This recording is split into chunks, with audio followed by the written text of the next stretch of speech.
Imagine this. You wake up one morning convinced that you've been thinking your own thoughts. You believe the opinions flowing through your mind are yours, shaped by your experiences, your reasoning, your careful consideration of the world. But what if I told you that right now, in this very moment, most of what you consider your thinking isn't yours at all? What if the voice in your head, the one you trust most intimately, has been speaking in borrowed sentences, recycled ideas, and inherited beliefs for so long that you've forgotten what your own voice even sounds like? Picture yourself standing in a crowded subway car during rush hour, bodies pressed together, everyone swaying in unison as the train lurches forward. No one questions the direction. No one asks where this train is actually going. They simply move with it, trusting that because everyone else is here, it must be the right place to be. Now zoom out from that subway car and look at your entire life. How many of your daily thoughts are simply the mental equivalent of that synchronized swaying? How many of your deepest convictions are nothing more than the crowd's momentum moving through you? In this video, we're going to uncover why collective stupidity has become one of the greatest threats to human intelligence and spiritual growth. We'll explore how our consciousness has been hijacked by social conformity, fear, and the illusion of belonging. But most importantly, we'll reveal how to break free from it, and why doing so is the first step toward awakening true intelligence. The last revelation, the most important one, will show you how to reclaim your mind from the collective hypnosis that rules modern society. Before we begin, make sure to subscribe to this channel, leave a like, and share your thoughts in the comments. This video could change the way you understand yourself, society, and the hidden forces shaping your mind. What you're about to discover may be uncomfortable, but it will open your eyes in ways few things can. Think about this. When was the last time you had an original thought? One that wasn't influenced by what you saw, heard, or read online. Most people today confuse information with understanding, noise with knowledge, and agreement with truth. Here's the disturbing truth. You are surrounded by millions of people who are convinced they think independently, yet they all somehow arrive at the same conclusions, fear the same things, want the same symbols of success, and avoid the same uncomfortable questions. This is not coincidence. This is not natural convergence toward truth. This is something far more sinister, a mass hypnosis so complete that its victims enthusiastically defend their own mental imprisonment. Consider the paradox. We live in the most information-rich era in human history. You have access to more knowledge in your pocket than the greatest libraries of the ancient world. Yet wisdom is not growing. Understanding is not deepening. Instead, people are becoming more certain about things they know less about. They speak with absolute conviction while parroting phrases they heard yesterday. They engage in passionate debates, defending positions they adopted without examination. They feel intelligent while thinking less than ever before. When was the last time you held a belief that made you genuinely uncomfortable? When did you last think something that would make the crowd turn against you? If you cannot remember, then you must ask yourself a terrifying question. Are you thinking, or are you being thought through? The human mind was not designed to be a passive receiver, yet that is precisely what it has become. Somewhere along the way, we traded the dangerous, exhausting work of independent thought for the comfort of collective agreement. We learned that it's safer to echo than to question, easier to conform than to examine, more rewarding to belong than to understand. And in making that trade, we didn't just lose our capacity for original thinking, we lost something far more precious. We lost our consciousness itself. This is not about intelligence. Some of the most educated people, those with prestigious degrees and impressive credentials, are the most deeply trapped in collective stupidity, because this phenomenon has nothing to do with how much information you can process. It has everything to do with whether you dare to process it independently. A mind filled with facts but empty of awareness is just a well-decorated prison cell. The question that should terrify you is this: if your thoughts aren't truly yours, then who are you? If the beliefs you defend, the values you hold, the fears that drive you, and the desires that motivate you all came from outside, implanted, suggested, conditioned, then what remains? Strip away everything you absorbed from your culture, your era, your social circle, your media consumption, and your need for approval. What's left? Can you even find yourself beneath the layers of borrowed consciousness? This is the great question that most people will never ask because the answer is too disturbing. It's easier to live in the illusion of independent thought than to confront the possibility that you've been a puppet of invisible strings, dancing to rhythms you never chose. But here's what you need to understand. This collective stupidity isn't an accident. It isn't a natural human failing. It is a condition that has been carefully cultivated, systematically reinforced, and brilliantly disguised as progress, education, and connection. And it's getting worse. Every day, the gap between information and understanding widens. Every day, more people speak confidently about things they don't comprehend. Every day, the crowd grows louder, while individual consciousness grows quieter. You can feel it, can't you? That subtle sense that something fundamental has broken in the way humans think. The fall of consciousness isn't coming. It's already here. The question is, are you awake enough to notice? The mechanism that steals your mind operates in plain sight, yet remains invisible to those caught within it. It doesn't announce itself. It doesn't need to. Like a fish that never questions the water it swims in, you have been submerged in a psychological ocean so completely that you mistake its currents for your own movement. The philosopher Arthur Schopenhauer observed that talent hits a target no one else can hit. Genius hits a target no one else can see. But what happens when an entire civilization becomes blind to the target altogether? What happens when the very capacity to see independently is systematically eroded from childhood onward? This is not a conspiracy in the traditional sense. No shadowy figures in dark rooms plotting your mental enslavement. It's something far more insidious. A self-perpetuating system that has learned to reproduce itself through you. From the moment you entered the education system, you were taught a fundamental lesson that had nothing to do with mathematics or literature. You were taught that conformity equals intelligence. The student who memorizes and repeats receives gold stars. The student who questions and diverges receives correction. Schools don't create thinkers. They manufacture compliant processors of pre-approved information. The Prussian model of education, which most modern systems are based upon, was explicitly designed not to cultivate independent minds, but to produce obedient workers and soldiers. That foundation has never truly changed, only its disguises have become more sophisticated. Carl Jung warned of what he called the collective unconscious, a shared reservoir of archetypes and instincts that influences human behavior beneath conscious awareness. But Jung also recognized something darker. When individuals fail to develop conscious awareness, they become possessed by the collective. They mistake crowd emotions for personal feelings, social programming for individual values, and cultural conditioning for universal truth. You become a vessel through which the collective thinks, and you call it your opinion. This possession happens through a psychological mechanism that is brutally effective: the fear of social death. Human beings are tribal creatures. For most of our evolutionary history, exile from the tribe meant literal death. That ancient survival mechanism still operates in your nervous system today, but now the tribe is everywhere, in your social media feeds, your workplace, your family dynamics, your political affiliations. The punishment for independent thought is no longer physical banishment.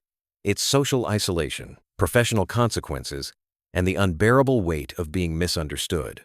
Friedrich Nietzsche understood this better than perhaps anyone. He wrote that madness is rare in individuals, but in groups, parties, nations, and ages, it is the rule. The crowd doesn't think, it reacts. It doesn't reason, it imitates. And most tragically, it mistakes its collective fever dreams for reality itself. Nietzsche saw that the herd morality wasn't about right and wrong, it was about comfort and conformity. The crowd creates moral systems not to pursue truth, but to avoid the anxiety of thinking for themselves. Consider how this manifests in your daily life. You scroll through social media and encounter an idea. Within seconds, you know whether to approve or condemn it, not because you've examined it carefully, but because you've instantly calculated how the crowd will respond. You've learned to outsource your thinking to the collective algorithm. Your opinions are crowdsourced before they ever become conscious thoughts. This is the genius of modern systems of control. They've made you complicit in your own mental imprisonment. The hidden problem, then, is not that people are stupid. It's that they've been conditioned to fear the one thing that could save them: their own thinking. The system doesn't need to silence you anymore. It has taught you to silence yourself. The price of collective stupidity is not paid in dramatic moments. It's extracted slowly, invisibly, in the quiet surrender of your inner world. You don't wake up one day and realize you've lost your mind. Instead, you wake up decades later and realize you never truly had it to begin with. Look around at the world we've created. Not the world of grand political movements or historical events, but the intimate world of individual human experience. Notice how people live. Eyes glued to screens, desperate for validation from strangers, performing their lives rather than living them. They curate their existence for an invisible audience, speak in rehearsed phrases borrowed from trending topics, and experience emotions on cue like trained animals responding to stimuli. This is not living. This is automated existence consciousness, replaced by programming. The neuroscience reveals something terrifying. Your brain physically changes based on what you feed it. Neuroplasticity means that repeated patterns of thought create literal neural pathways, grooves in your brain tissue that make certain thoughts easier to think again. When you consume the same media, repeat the same opinions, and react with the same emotional patterns as millions of others, your brain becomes structurally similar to theirs. You are not metaphorically becoming part of the herd, you are neurologically merging with it. Your individuality isn't just suppressed, it's being physically erased at the cellular level. Consider the cognitive bias known as social proof, the tendency to assume that if many people believe something, it must be true. This bias made sense when humans lived in small tribes where collective knowledge genuinely reflected survival wisdom. But now you live in a world where millions can be simultaneously wrong, where popularity is manufactured, and where algorithms show you only what reinforces your existing beliefs. Social proof has become social prison. You're trapped in an echo chamber so sophisticated that it feels like the entire universe agreeing with you. The consequences manifest in ways both subtle and catastrophic. At the personal level, people lose the ability to tolerate solitude. Silence becomes unbearable, because in silence, the borrowed thoughts begin to sound hollow. You can hear the emptiness behind the phrases you've been repeating. So you fill every moment with noise. Podcasts, music, videos, anything to avoid confronting the void where your authentic self should be. This is not entertainment. It's escape from the horror of realizing you don't know who you are. Relationships deteriorate into performance art. People don't connect anymore. They recognize each other's scripts and play along. Conversations become exchanges of approved opinions. Dating becomes a transaction governed by collective standards of desirability. Even love, that most intimate of human experiences, gets reduced to following a predetermined narrative of how love is supposed to look, feel, and progress. You perform the relationship you think you should have, rather than discovering the relationship you actually do have. At the societal level, the consequences are even more dire. Democracy requires independent thinkers capable of evaluating ideas on their merits. But what happens when democracy is practiced by millions of people who all think identically? You get the illusion of choice. A society that believes it's free because it can choose between two options that were both pre-selected by the same collective consciousness. The ballot box becomes a mirror reflecting the crowd back to itself. Cultural conditioning has become so complete that people mistake their chains for identity. They defend their programming as if it were their personality. Challenge someone's inherited beliefs, and they react as if you've attacked their very existence, because in a very real sense, you have. When a person has no self apart from their conditioning, questioning their conditioning threatens their survival. This is why awakening is so difficult. It requires a kind of psychological death, the dissolution of everything you thought you were. The manipulation happens through what psychologists call manufactured consent. You're given the feeling of choice, while the range of acceptable options is carefully controlled. You can have any opinion you want, as long as it falls within the predetermined spectrum. Step outside that spectrum, and watch how quickly the collective mobilizes to pull you back in, not through rational argument, but through social pressure, ridicule, and the threat of isolation. You can see it in their eyes, the vacant look of people who are physically present but mentally absent, their awareness outsourced to screens and authorities and trends. They're not living their lives. They're being lived through. And the most heartbreaking part is they don't even know what they've lost because they never knew they had it to begin with. The revolution begins not with marching in the streets, but with sitting in silence. Not with shouting your defiance, but with questioning your certainty. The most radical act available to you in a world of collective stupidity is devastatingly simple. Think for yourself. But let's be clear about what this actually means. Thinking for yourself is not simply disagreeing with the mainstream for the sake of being contrarian. It's not adopting alternative dogmas or joining different crowds. True independent thought requires something far more difficult: the courage to doubt everything, including and especially yourself. You must become comfortable with not knowing, with holding paradoxes, with living in the tension between competing truths without rushing to resolve that tension through premature certainty. The first step toward freedom is brutal self-honesty. You must excavate your own mind like an archaeological site, examining each belief with the question, is this actually mine? Where did this idea come from? Can you trace its origin? Did you arrive at it through genuine investigation, or did you absorb it passively from your environment? Most people discover, when they do this work honestly, that perhaps 90% of what they believe they simply inherited.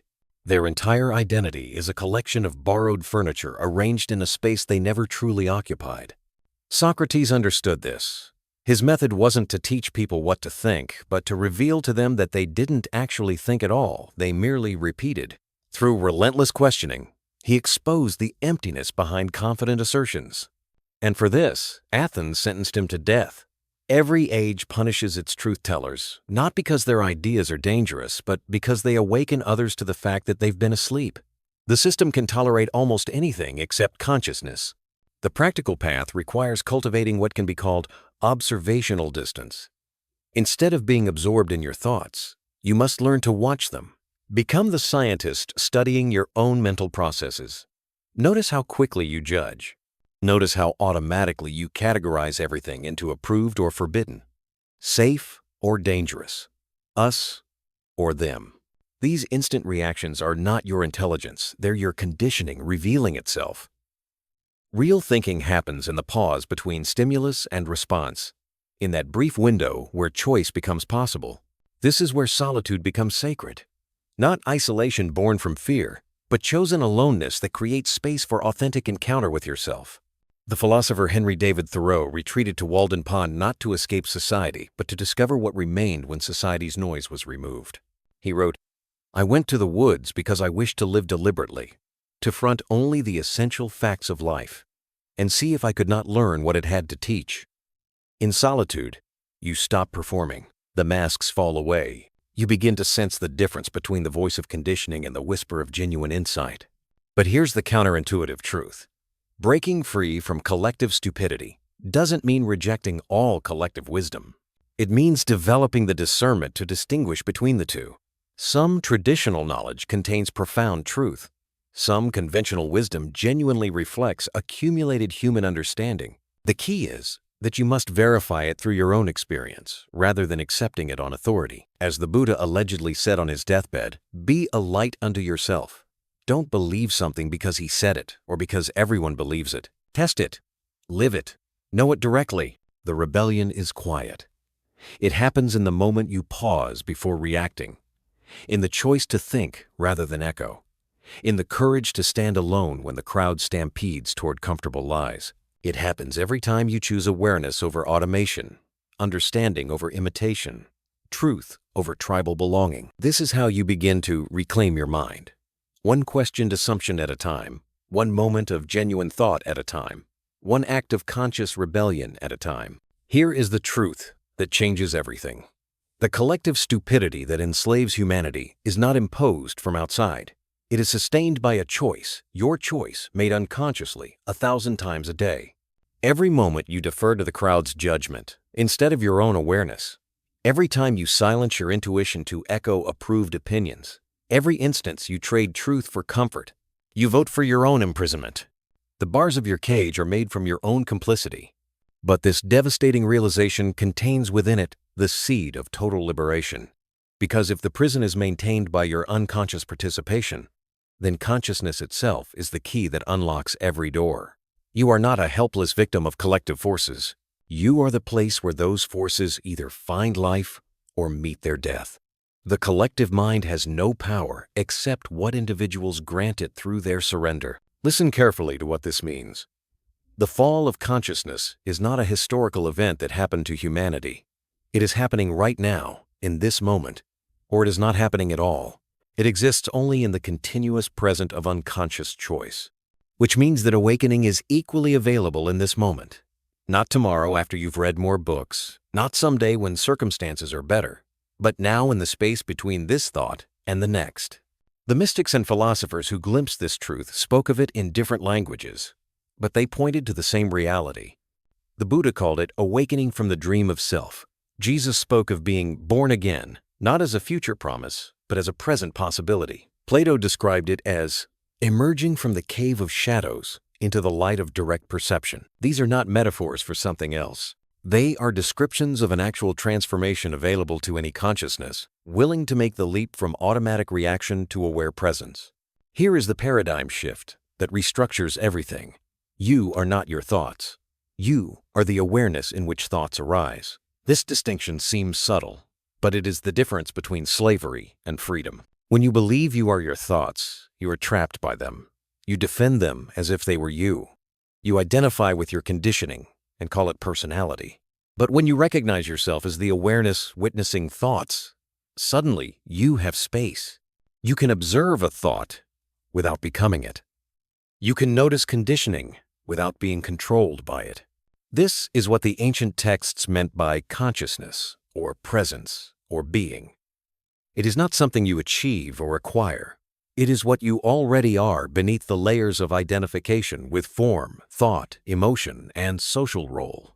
The collective stupidity thrives on keeping you identified with the surface while forgetting the depth.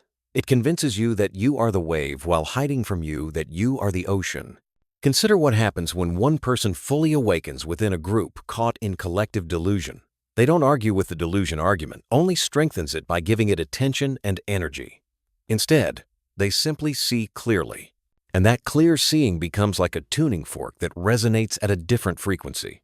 Others who are ready to wake up feel that resonance and begin to vibrate at the same frequency. This is not conversion through persuasion. It is awakening through resonance. So the question becomes, what will you choose? Will you continue to sleepwalk through your life, comfortable in your mental chains, validated by the crowd's approval? Or will you dare the most dangerous adventure available to a human being, the journey into your own consciousness?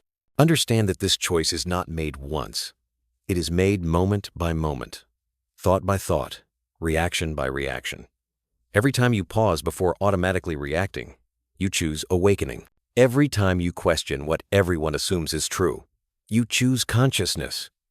Every time you sit in the discomfort of not knowing, rather than rushing to comfortable certainty, you choose freedom. The collective will resist you. It must, because your awakening threatens its existence. People will call you crazy, arrogant, deluded. They'll say you're overthinking, that you should just relax and go with the flow. But you'll know something they don't. The flow they're following leads over a cliff. You'll know because you've seen the edge, and you've chosen to step out of the current. There will be moments of profound loneliness on this path. Times when you'll doubt yourself, when the pull of the collective will feel overwhelming, when you'll want to surrender back into the comfortable numbness of unconscious belonging. In those moments, remember this: loneliness is the price of authenticity, but it is temporary. Authenticity eventually attracts others who've made the same choice. You'll find your true tribe, not the one you were born into or assigned to, but the one you discover through shared consciousness. And here is the final gift of awakening. Life becomes vivid again. Colors seem brighter. Conversations become meaningful. Silence becomes profound. You start to experience your existence directly rather than through the filter of collective interpretation. You taste food instead of consuming it. You feel emotions instead of being possessed by them. You think thoughts instead of being thought by them. You become present to the miracle of simply being alive and aware. This is what they took from you through conditioning.